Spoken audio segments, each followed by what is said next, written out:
Welcome to our channel Law Bucket. Law Bucket में आपका स्वागत है। आज हम लोग part 2 of the doctrine of the basic structure को देखने जा रहे हैं। हम लोगों ने पहले ये देख रखा है प्रीवियस लेक्चर में कि बेसिक स्ट्रक्चर क्या होता है, बेसिक स्ट्रक्चर में क्या क्या प्रिंसिपल दिए हुए हैं, वो किस केस में इवॉल्व किया गया था, किस केस में इवॉल्व किया गया था, और साथ ही क्या वो लिस्ट एग्जॉस्टिव है जो कि लिस्ट दिया गया था। तो हम लोगों ने जाना कि एक इंट्रो ले लिया और जाना कि वो एग्जॉस्टिव लिस्ट नहीं था। आज चलिए हम लोग एक बैकग्राउंड देखते हैं कि ऐसा क्या ज़रूरत पड़ा कि हमारे कॉन्स्टिट्यूशन में ऐसा क्या कंडीशन अराइज हो रहा था जिसकी वजह से हमारे कॉन्स्टिट्यूशन में डॉक्ट्रिन ऑफ बेसिक स्ट्रक्चर को लाने का ज़रूरत पड़ा। तो post independence we see the era of 1950। 1950 का एरा जब हम लोग देखते हैं, हमारा कंट्री न्यूली इंडिपेंडेंट हुआ था और जस्ट हमारा कॉन्स्टिट्यूशन भी एक इन फोर्स में आया था। तो ड्यूरिंग द ब्रिटिश टाइम तो इंडिया में ज़मींदारी सिस्टम था, ज़मींदारी सिस्टम थे जिसके वजह से कि इंडिया में जो भी लैंड थी वो लैंडलॉर्ड के कंट्रोल में थी और पीजेंट्स के पास कुछ नहीं था। तो जैसे ही कंट्री मतलब फ्री होती है, इंडिपेंडेंट होती है, तो गवर्नमेंट ने सोचा कि पार्लियामेंट कैसे लोगों को अपलिफ्ट किया जाए आउट ऑफ पॉवर्टी। तो उसके लिए सबसे बड़ा मेजर रोड ब्लॉक था कि ये ज़मींदारी सिस्टम। और उसमें एक और ट्विस्ट है कि हमारे कॉन्स्टिट्यूशन में right to property under article 31 और article 19 clause 1 sub clause F, उसमें दिया हुआ है कि हर सिटीजन का फंडामेंटल राइट है to acquire, hold and dispose of the property. अब क्या हो रहा है कि जैसे गवर्नमेंट जो बिग लैंडलॉर्ड्स का जो प्रॉपर्टी को कन्फिस्केट करके सोसाइटी में डिस्ट्रीब्यूट कर रही है और सीलिंग लिमिट लगा रही है, तो जो जितने भी लैंडलॉर्ड हैं वो अपना फंडामेंटल राइट का वॉयलेशन के लिए कोर्ट जा रही है, इन्फोर्समेंट कराने के लिए, राइट टू प्रॉपर्टी को इन्फोर्स कराने के लिए जा रही है। तो ये जो कोर्ट का जो हर्डल है और यहाँ पे जो कॉन्स्टिट्यूशन में जो राइट टू प्रॉपर्टी दिया गया है, जिसके वजह से एक वेलफेयर वेलफेयर स्टेट बनने में प्रॉब्लम आ रहा था। इसी को बाईपास करने के लिए, कोर्ट को बाईपास करने के लिए गवर्नमेंट ने मीन्स पार्लियामेंट ने फर्स्ट कॉन्स्टिट्यूशनल अमेंडमेंट एक्ट 1951 को पास किया। इसमें आर्टिकल 31 बी को इंसर्ट किया, 31 ए को इंसर्ट किया और नाइन्थ शेड्यूल को इंसर्ट किया। नाइन्थ शेड्यूल में क्या है कि नाइन्थ शेड्यूल में ऐसा प्रोविज़न बनाया गया कि आप कोई भी लॉ को अगर नाइन्थ शेड्यूल में डाल देते हैं तो वो जुडिशियल रिव्यू के परव्यू से बाहर हो जाता है, मीन्स उसको एक इम्यूनिटी मिल जाती है जुडिशियल रिव्यू से। तो इस अमेंडमेंट को, फर्स्ट अमेंडमेंट एक्ट 1951 को चैलेंज करने के लिए जो एक लैंडलॉर्ड होता है जिसका नाम शंकरी प्रसाद होता है, वो उसको सुप्रीम कोर्ट में चैलेंज करता है। तो अब सुप्रीम कोर्ट के पास ये मैटर पहुंचता है। जब सुप्रीम कोर्ट के पास मैटर पहुंच रहा है तो सुप्रीम कोर्ट सबसे पहले दो चीज़ों को एनालाइज करती है, आर्टिकल 368 और आर्टिकल 13। आर्टिकल 368 पावर है पार्लियामेंट का। पावर क्या है पार्लियामेंट का कि वो अमेंड कर सकती है कॉन्स्टिट्यूशन का। और आर्टिकल 13 क्लॉज 2 है a form of judicial review. Judicial review उसमें यह है कि स्टेट ऐसा कोई भी लॉ नहीं बनाएगी जो कि फंडामेंटल राइट ले सकता है, मीन्स सिटीजन्स के फंडामेंटल राइट को अब्रिज नहीं कर सकता है, मीन्स स्टेट कोई भी लॉ बना के। इस केस में इस केस में कोर्ट ने ये हेल्ड किया कि जो ऑर्डिनरी मीन्स जो अमेंडमेंट है वो आर्टिकल 13 के अंडर जो लॉ के अंडर डेफिनेशन है उसमें वो नहीं आता है। और सिंस जो अमेंडमेंट ऑर्डिनरी लॉ नहीं है तो पार्लियामेंट उसको अल्टर कर सकता है या इवन एलिमिनेट भी कर सकता है या डिलीट कर सकता है या रिपील कर सकता है अगर चाहे तो। ये शंकरी प्रसाद का जजमेंट है 1951 के अराउंड का। और फिर 1964 में 17th कॉन्स्टिट्यूशनल अमेंडमेंट एक्ट पास किया जाता है। उसमें 44 न्यू लैंड रिफॉर्म एक्ट को 9th शेड्यूल में डाल दिया जाता है। और इसमें क्या है, जो भी हम लोग देखा है कि अगर 9th शेड्यूल में किसी भी मैटर को डाल दिया जाता है तो उसका जुडिशियल रिव्यू नहीं हो सकता है। तो इस मैटर को दोबारा चैलेंज करने के लिए जितने भी लैंडलॉर्ड्स थे वो सुप्रीम कोर्ट में फिर से जाते हैं, और सुप्रीम कोर्ट में Sajjan Singh versus state of Rajasthan में सुप्रीम कोर्ट ने 5 जज बेंच, कॉन्स्टिट्यूशनल बेंच का गठन किया, और उसमें बताया कि मतलब शंकरी प्रसाद के जजमेंट को ही अपहोल्ड कर दिया। उसमें ये बताया कि जो लॉ के डेफिनेशन में जो लॉ है अंडर आर्टिकल 13 उसमें अमेंडमेंट पावर नहीं आता है। सिंस अमेंडिंग पावर अमेंडमेंट अगर लॉ के अंदर में नहीं आता है तो पार्लियामेंट जो कोर्ट है उसका जुडिशियल रिव्यू नहीं कर सकती है। पर इस केस में हालांकि जो जजमेंट आया वो फेवर ऑफ द गवर्नमेंट आया और वो यूनानिमस जजमेंट आया, पर दो हमारे लर्नेड जजेस थे, उन्होंने एक डिसेंटिंग नोट दिया, लाइक जस्टिस मुधोलकर और जस्टिस हिदायतुल्ला ने। उन्होंने कहा क्या कोई ऐसा कोई हमारे कॉन्स्टिट्यूशन में फीचर है जो कि अनअल्टरेबल हो, जो कि अनचेंजेबल हो, और ये जो फीचर है वो जो हमारे जर्मन जूरिस्ट हैं कोना डाइटर कोनार्ड उनसे काफ़ी इंस्पायर्ड था ये। फिर ऐसे ही हम लोग आगे बढ़ते हैं तो हम लोग का एक और केस आता है। उस केस का नाम है IC Golaknath versus state of Punjab. इस केस का बैकग्राउंड क्या है? इस केस का बैकग्राउंड ये है कि 1967 के अराउंड जो पंजाब गवर्नमेंट है वहाँ पे सीलिंग लिमिट लगाती है कि कोई भी पर्सन के पास 30 एकड़ से ज़्यादा लैंड नहीं हो सकता है, और जबकि ये लैंडलॉर्ड थे, इनके पास मोर देन 500 एकड़ ऑफ लैंड था जलंधर पंजाब में। तो ये मैटर को लेके सुप्रीम कोर्ट जाते हैं और सुप्रीम कोर्ट में 11 जज बेंच का इस्टेब्लिशमेंट किया जाता है अंडर द चीफ जस्टिस के सुब्बा राव। और यहाँ पे 6:5 रेशियो में जो सुप्रीम कोर्ट है अपने पुराने जजमेंट जो शंकरी प्रसाद का जजमेंट है और जो सज्जन सिंह का जजमेंट है उसको ओवर रूल कर देती है, और उसमें कहा जाता है कि जो फंडामेंटल राइट है वो अनचेंजेबल और होली है, मीन्स फंडामेंटल राइट को आप चेंज नहीं कर सकते हैं। और साथ ही साथ एक बहुत इंपॉर्टेंट चीज़ उन्होंने कहा, सुप्रीम कोर्ट ने कहा कि जो कॉन्स्टिट्यूशनल अमेंडमेंट में जो लॉ है वो कॉन्स्टिट्यूशनल अमेंडमेंट है, वो लॉ के अंडर आता है, वो डेफिनेशन लॉ के अंदर आएगा। अगर वो लॉ के अंडर में आ रहा है तो 13 क्लॉज 2 के अंदर उसका जुडिशियल रिव्यू हो सकता है। अगर जुडिशियल रिव्यू हो सकता है, अगर वो फंडामेंटल राइट को वो अगर वो वायलेट करता है तो उसको नल एंड वाइड डिक्लेयर कर दिया जाता है। ये केस हम लोग का गोलकनाथ का केस 1967 का है। अब इसी केस को बाईपास करने के लिए 1971 में जो गवर्नमेंट है, जो पार्लियामेंट है, 2 अमेंडमेंट लाती है, 24th अमेंडमेंट एक्ट 1971 और 25th amendment act 1971। 24th amendment act में आर्टिकल 13 और आर्टिकल 368 को पार्लियामेंट अमेंड करती है और कहती है कि पार्लियामेंट के पास अमेंडिंग पावर है और वो कॉन्स्टिट्यूशन के फंडामेंटल राइट को भी अमेंड कर सकती है, और उसके ऊपर आर्टिकल 13 अप्लाई नहीं करता है। और 25th अमेंडमेंट एक्ट 1971 इसमें दो चेंजेस किए जाते हैं। बेसिकली उसमें आर्टिकल 31C को इंसर्ट किया जाता है, और उसमें बताया जाता है कि जो directive principle of the state policy है, जो कि सोशल वेलफेयर लेजिस्लेशन जो है, उसको प्रेसिडेंस दिया जाएगा, उसको प्रायोरिटी दी जाएगी। किसके ऊपर प्रायोरिटी दी जाएगी? उसको हमारे फंडामेंटल राइट्स के ऊपर प्रायोरिटी दी जाएगी। अगर कोई directive principle of the state policy को, सोशल वेलफेयर प्रिंसिपल को इम्प्लीमेंट कराने के लिए कोई भी फंडामेंटल राइट इन बिटवीन आता है तो प्राइमेसी किसको दे दी जाएगी? हमारे directive principle of the state policy को। और साथ ही साथ एक छोटा सा इसमें ये हुआ कि वहाँ पे जो जो कंपनसेशन टर्म था राइट टू प्रॉपर्टी में आर्टिकल 31 में, वहाँ पे शब्द कंपनसेशन हटा के वहाँ पे ऐड किया गया शब्द को अमाउंट को।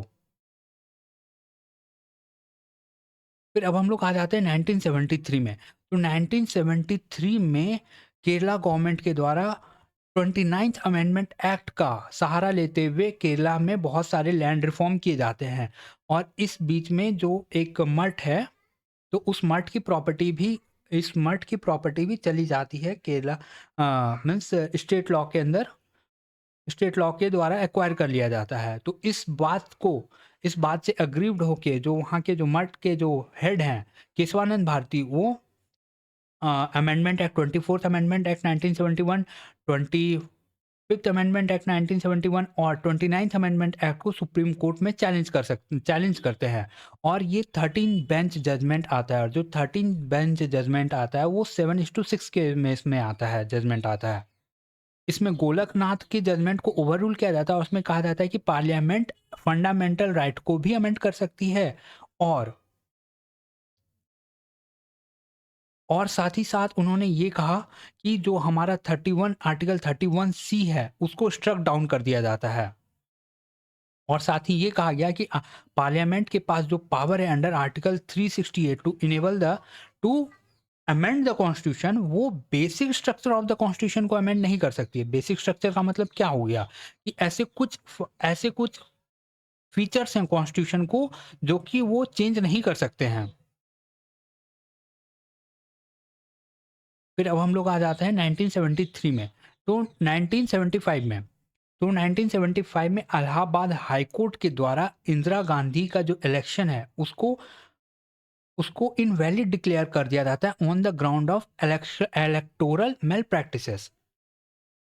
तो इससे बचने के लिए जो पार्लियामेंट है, पार्लियामेंट में इमीडिएटली 39th अमेंडमेंट एक्ट को पास किया जाता है, जिसमें वो कहा गया, आई थिंक इसमें आर्टिकल है 329A को डाला गया था, इंसर्ट किया गया था 329A को। उसमें ये कहा गया था जो भी इलेक्शन डिस्प्यूट है, जो प्रेसिडेंट का, वाइस प्रेसिडेंट का, प्राइम मिनिस्टर का और जो स्पीकर का है, वो उसके इलेक्शन डिस्प्यूट के कोर्ट के जुरिडिक्शन से बाहर रख कर दिया गया था। पर इस कोर्ट में सुप्रीम कोर्ट ने इस आर्टिकल 329A और 39 अमेंडमेंट एक्ट को का जुडिशियल रिव्यू किया और कहा कि फ्री और फेयर इलेक्शन और judicial review basic structure of the constitution है, जिसको कि जिसको कि पार्लियामेंट अमेंड नहीं कर सकती है। और साथ ही साथ 39th अमेंडमेंट एक्ट को और आर्टिकल 329A को अनकॉन्स्टिट्यूशनल डिक्लेयर किया गया। अब हम लोग चलते हैं Minerva mills versus Union of India. 1980 का ये केस है। इस केस में ये कहा गया ना कि सुप्रीम कोर्ट आर्टिकल 368 का क्लॉज 4 और 5 को स्ट्रक डाउन करती है और कहती है कि पार्लियामेंट के पास लिमिटेड अमेंडिंग पावर है, और ये लिमिटेड अमेंडिंग पावर ही एक basic feature of the constitution है। पार्लियामेंट अपने लिमिटेड पावर के उपयोग से खुद को अनलिमिटेड पावर नहीं दे सकती है। और साथ ही साथ इस केस में बहुत ही इंपॉर्टेंट चीज कहा गया था कि पार्लियामेंट के पास बहुत इंपॉर्टेंट चीज कहा गया था कि यहाँ पे हार्मोनी और बैलेंस क्रिएट किया गया था फंडामेंटल राइट और directive principle of the state policy का। फिर हम लोग केस आ जाते हैं 1981 में, Waman Rao versus Union of India. तो Waman Rao versus Union of India में यहाँ पे एक बहुत ही ज़्यादा इंपॉर्टेंट चीज़ हेल्ड किया गया। उसमें ये हेल्ड किया गया कि सिंस जो कि है कि कॉन्स्टिट्यूशन के पास बेसिक स्ट्रक्चर है, कॉन्स्टिट्यूशन के पास अब बेसिक स्ट्रक्चर है और जुडिशियल रिव्यू भी है, और जुडिशियल रिव्यू के साथ साथ अब 9th शेड्यूल में भी अगर कोई चीज़ को अगर प्लेस किया गया है तो उसका जुडिशियल रिव्यू हो सकता है। तो अब क्वेश्चन अराइज होता है कि जितने भी लॉ जो गए हैं 9th शेड्यूल के अंदर, तो क्या सबका सबका जुडिशियल रिव्यू होगा अब? तो इसमें सुप्रीम कोर्ट ने वामन राव के केस में कहा कि जो जो केशवानंद भारती का जो जजमेंट का डेट है 24 अप्रैल 1973, इसके पहले जितने भी लॉ बना दिए गए हैं 9th शेड्यूल के अंदर, उसका जुडिशियल रिव्यू नहीं होगा। पर अब जो इसके बाद जितने भी बनाए जाएंगे उसका जुडिशियल रिव्यू हो सकता है। और साथ ही साथ अब इसके बाद 2007 में एक और केस आता है, IR Coelho versus state of Tamil Nadu. उसमें ये कहा गया कि जो 9th शेड्यूल के पास जो पहले एक एब्सोल्यूट इम्यूनिटी थी, कोई भी लॉ अगर उसके अंदर प्लेस कर दिया जाता है तो उसका कोई भी जुडिशियल रिव्यू नहीं होता है। It was just like escape of the parliament from the judicial review, कि मीन्स कोई भी लॉ को आप 9th शेड्यूल में डाल दो, उसका जुडिशियल रिव्यू नहीं होगा। तो अब हम लोगों ने देख लिया कि वामन राव के केस में हो गया कि उसका जुडिशियल रिव्यू भी हो सकता है, और साथ ही साथ IR कोहलू में भी कोर्ट ने ये कहा कि उसका जुडिशियल रिव्यू हो सकता है। और साथ ही साथ ये भी कहा कि जो आर्टिकल 19 है, 20 है, तो आर्टिकल 14 है, 19 है, 21 जो गोल्डन ट्रायंगल बनाता है कॉन्स्टिट्यूशन का, अगर इसको कोई भी लॉ जो डैमेज करता है तो और उसको डैमेज करने वाले लॉ को पार्लियामेंट बचाने के लिए 9th शेड्यूल में प्लेस कर सकती है, तो सुप्रीम कोर्ट उसको स्ट्राइक डाउन कर सकती है। आइए अब हम लोग इसका है ना एक शॉर्ट में रिवीजन जैसा देख लेते हैं। तो ईयर 1951 में क्या होता है, फर्स्ट कॉन्स्टिट्यूशनल अमेंडमेंट आता है 1951 में, और उसमें आर्टिकल 31A 31B और 9 शेड्यूल को इंसर्ट किया जाता है कॉन्स्टिट्यूशन में। और इसके रिस्पॉन्स में जो केस आता है शंकरी प्रसाद वर्सेस यूनियन ऑफ इंडिया। हालांकि इस केस में ये कहा गया कि जो अमेंडमेंट अंडर आर्टिकल 368 है वो ऑर्डिनरी लॉ का नहीं है, तो अगर वो ऑर्डिनरी लॉ नहीं है तो उसका जुडिशियल रिव्यू नहीं होगा। तो इसमें पार्लियामेंट को एब्सोल्यूट पावर मिल गया फंडामेंटल राइट को अमेंड करने का भी और रिपील करने का भी। 1964, अब 1964 में भी होता है क्या, 17th कॉन्स्टिट्यूशनल अमेंडमेंट 1964 आता है। इसमें क्या होता है, 44 स्टेट लैंड रिफॉर्म को इंसर्ट किया जाता है 9th शेड्यूल के अंदर, और इसको चैलेंज करने के लिए हमारे जाते हैं सज्जन सिंह, और इसमें भी कोर्ट ने शंकरी प्रसाद जजमेंट को भी हेल्ड कर दिया। हालांकि यहाँ पे जस्टिस मुधोलकर और जस्टिस हिदायतुल्लाह ने मतलब बेसिक स्ट्रक्चर के बारे में थोड़ा बहुत कुछ बताया था, जिक्र किया था, पर उनका वैसा कुछ प्रोपाउंड नहीं किया गया था। फिर 1967 में Golaknath versus state of Punjab में फिर स्टेट लैंड टेन्योर लॉ को चैलेंज किया गया, और इसमें 11 जज बेंच थे। 11 जज बेंच में इसमें ये कहा गया कि फंडामेंटल राइट है उसको वो होली और अनचेंजेबल है, और साथ ही ये कहा गया जो कॉन्स्टिट्यूशनल अमेंडमेंट है वो लॉ है अंडर आर्टिकल 13 क्लॉज 2, और साथ ही साथ इस केस में doctrine of prospective over ruling को अप्लाई किया गया था। 24th और 25th अमेंडमेंट एक्ट 1971, तो बाईपास करने के लिए गोलकनाथ की केस को 24th और 25th अमेंडमेंट एक्ट लाया गया था, और साथ ही ये कहा गया है जो आर्टिकल 13 है वो आर्टिकल 368 के ऊपर अप्लाई नहीं किया जाता है, और 25th कॉन्स्टिट्यूशनल अमेंडमेंट में ये कहा गया उसमें इंसर्ट कर दिया जाता है आर्टिकल 31C, जिसमें प्रायोरिटी दी जाती है directive principle of the state policy over the fundamental right. और साथ ही ये पार्लियामेंट क्लेम करती है कि उनके पास एक एब्सोल्यूट पावर है कॉन्स्टिट्यूशन के किसी भी प्रोविजन को रिपील करने का या अल्टर करने का।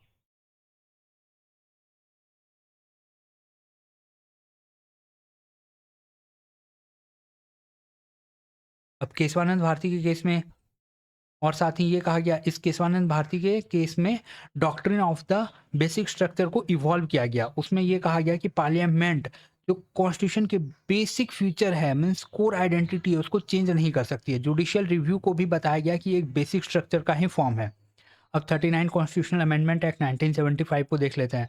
तो इसमें क्या गया ना कि आर्टिकल 71 और आर्टिकल 329A को 39 कॉन्स्टिट्यूशनल अमेंडमेंट एक्ट 1975 के थ्रू प्लेस किया गया।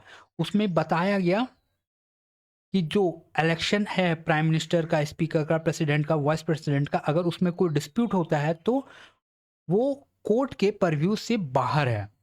पर सुप्रीम कोर्ट ने इस कॉन्स्टिट्यूशनल अमेंडमेंट को और साथ ही साथ आर्टिकल 329A को भी स्क्रैप कर दिया, मीन्स अनकॉन्स्टिट्यूशनल डिक्लेयर कर दिया, और कहा डिक्लेयर किया कि फ्री और फेयर इलेक्शन और रूल ऑफ लॉ और जुडिशियल रिव्यू एक बेसिक स्ट्रक्चर का पार्ट है। फिर 1976 में 42nd कॉन्स्टिट्यूशनल अमेंडमेंट आता है जिसको मिनी कॉन्स्टिट्यूशन भी कहते हैं। इसके अंदर आर्टिकल 368 में क्लॉज 4 और 5 को इंसर्ट किया गया था, और उसमें बताया था पार्लियामेंट के ऊपर कोई भी लिमिटेशन नहीं है, उसके पास एब्सोल्यूट पावर है अमेंडमेंट का, और कोर्ट के पास रिव्यू करने का या क्वेश्चन करने का जो भी अथॉरिटी है उसको बैन किया जाता है। और 1980 में Minerva mills versus Union of India में 1976 का जो 42nd अमेंडमेंट एक्ट है उसको चैलेंज किया गया। तो उसको चैलेंज किया गया तो सुप्रीम कोर्ट ने क्लॉज 4 और 5 जो आर्टिकल 368 में द्वारा जो इंसर्ट किया गया था उसको स्ट्रक डाउन कर दिया गया। और साथ ही ये कहती है कि कोर्ट के पास एक लिमिटेड अमेंडिंग पावर है, जो limited amending power itself a basic structure है। मीन्स पहले पार्लियामेंट ने कहा कि पार्लियामेंट के पास अनलिमिटेड पावर है, अपने कॉन्स्टिट्यूशन में अनलिमिटेड पावर है अपने कॉन्स्टिट्यूशन को अमेंड करने का, पर सुप्रीम कोर्ट ने यह कहा कि एक लिमिटेड अमेंडिंग पावर है, और साथ ही साथ ये कहा कि जो डायरेक्टिव प्रिंसिपल और फंडामेंटल राइट के बीच में एक बैलेंस होना चाहिए। फिर वामन राव का केस आया। वामन राव के केस में हम लोग का सबसे ज़्यादा इंपॉर्टेंट क्या होता है कि जो 9th शेड्यूल में जो मैटर को इंसर्ट किया गया था उसका डेट क्या है, तो वो हम लोग का डेट है around 23 April 1973, I think. No, it's 24 April, 24 April 1973 की इसमें ये कहा गया कि केशवानंद भारती का जो डेट है उसके बाद कोई भी लॉ को इम्यूनिटी नहीं मिलेगी जो कि 9th शेड्यूल में ऐड किया गया है। फिर अब 1994 में आते हैं। इसमें क्या होता है कि 1994 में जो सेंट्रल गवर्नमेंट है अपने पावर का मिसयूज करके through the article 356 presidential rule लगा दे रही थी स्टेट में। तो इसी मैटर को जब सुप्रीम कोर्ट में ये कहा गया तो सुप्रीम कोर्ट बताया गया कि जो फेडरलिज्म है वो भी कॉन्स्टिट्यूशन का बेसिक स्ट्रक्चर है। फेडरलिज्म क्या? फेडरलिज्म मतलब जो पावर है वो डिवाइड हो रहा है, सेंटर और स्टेट के बीच में डिवाइड हो रहा है। मीन्स यहाँ पे सेंटर ही सारा पावर अपने पास नहीं रख लेगा, वो स्टेट के साथ भी शेयरिंग होगा। फिर 2007 में एक केस आता है IR कोहलू versus state of Tamil Nadu. इसमें यह बताया गया कि वामन रॉ के जजमेंट को अपहेल्ड किया गया और साथ ही साथ ये बताया गया जो गोल्डन ट्रायंगल है हम लोगों का आर्टिकल 14, 19 और 21, अगर किसी भी तरह वो बेसिक स्ट्रक्चर को डैमेज कर रहा है, अगर कोई भी अमेंडमेंट गोल्डन ट्रायंगल को डैमेज कर रहा है बेसिक स्ट्रक्चर को, तो उसको अल्ट्रा वाइज डिक्लेयर कर दिया जाएगा। अब हम लोग एक क्विक समरी देख लेते हैं। क्विक समरी सबसे पहले होता है फर्स्ट कॉन्स्टिट्यूशनल अमेंडमेंट के रिस्पांस में केस आता है शंकरी प्रसाद का केस। 17th कॉन्स्टिट्यूशनल अमेंडमेंट के रिस्पांस में आता है सज्जन सिंह का केस। और फिर उसके बाद गोलकनाथ का केस आता है स्टेट ऑफ पंजाब का। उसको बाईपास करने के लिए 24th और 25th कॉन्स्टिट्यूशनल अमेंडमेंट आता है। और केशवानंद भारती के केस में 24th, 25th और 29th कॉन्स्टिट्यूशनल अमेंडमेंट एक्ट को चैलेंज कर दिया जाता है। इंदिरा गांधी वर्सेस राजनारायण के केस में 39th कॉन्स्टिट्यूशनल अमेंडमेंट एक्ट को चैलेंज कर दिया जाता है। मिनर्वा मिल्स में 42nd कॉन्स्टिट्यूशनल अमेंडमेंट एक्ट को चैलेंज करते हैं। वामन रॉ में एक डेट फिक्स किया गया 24 अप्रैल 1973, मीन्स 9th शेड्यूल में जो भी मैटर इसके अंदर चला गया है जो इंसर्ट कर दिया गया 24 अप्रैल 1973 के उसका आपको जुडिशियल रिव्यू नहीं होगा। फिर SR Bommai versus Union of India, means article 356 president rule को जो इम्पोज कर रही है और फेडरलिज्म को वायलेट कर रही है, तो उसमें कहा गया फेडरलिज्म भी बेसिक प्रिंसिपल है। फिर IR Coelho state of Tamil Nadu, उसमें ये कहा गया कि जो आर्टिकल 14, 19 और 21 है, अगर उसको वायलेट करके कोई भी लॉ को बना दिया जाता है और उसको 9th शेड्यूल में दिया जाएगा तो कोर्ट उसको पूरी तरह से मतलब स्क्रैप कर सकती है, अनकॉन्स्टिट्यूशनल डिक्लेयर कर सकती है। तो हम लोगों ने अब एक फाइनल सम अप कर लेते हैं। तो हम लोगों ने देखा कि डॉक्ट्रिन ऑफ बेसिक स्ट्रक्चर तो हमारे कॉन्स्टिट्यूशन में तो कहीं पे डायरेक्टली मेंशन नहीं है, वो इनडायरेक्टली थ्रू द केसेस आए। और वो उसमें भी हमारे एक जो जर्मन जूरिस्ट हैं उनका जो बहुत बड़ा योगदान है। उन्होंने बताया कि जर्मनी ने ऐसा प्रिंसिपल डाला प्रोफेसर डाइटर कोनार्ड के प्रिंसिपल को फॉलो करते हुए, और साथ ही साथ फिर हमारे इंडिया में भी उसको फॉलो किया गया। कोर्ट ने बताया कि क्या क्या प्रिंसिपल्स होती हैं जो कि डायरेक्ट प्रिंसिपल ऑफ द जो कि हमारा doctrine of the basic structure में आती है, वो एक न्यूमरेटिव है, मीन्स एग्जॉस्टिव लिस्ट नहीं है। और साथ ही साथ हम लोगों ने देखा वो किस किस अमेंडमेंट के थ्रू और किस किस कॉन्स्टिट्यूशनल अमेंडमेंट के थ्रू और किस केस के थ्रू वो अमेंड किया जाता है। और ये सब देखने के बाद हम लोग को अब पता चला है कि कोई भी चीज़ जो कि हमारा कॉन्स्टिट्यूशन को वायलेट करता है या उसके बेसिक प्रिंसिपल को या उसके कोर प्रिंसिपल को बदलने की कोशिश करता है, तो court through the power of judicial review उसको नल एंड वॉइड डिक्लेयर कर सकती है। तो थैंक यू सो